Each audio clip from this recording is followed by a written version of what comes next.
insanların neysə qulaq asmağını istəyirsənsə, onda durumlarda Allahın ayələrini paylaş, Quran paylaş. Və bil ki, sənin paylaşdığın Quran ona qulaq asan insanların qəlbinə təsir edəcəkdir. Onların qəlbinin xəstəlikdən qurtarmasına səbəb olacaqdır.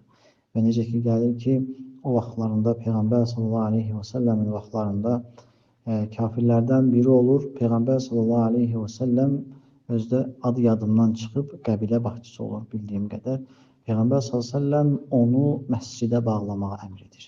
Məscidin sütunlarından birinə bağlayırlar və məsciddə hər səhər fəcr namazında, məğrib və işə namazında Quran ayələri namaz səsli qılınır və o həmənki şəxs də hər zaman namaz qılındığı zaman Allahın ayələrini eşidərdi.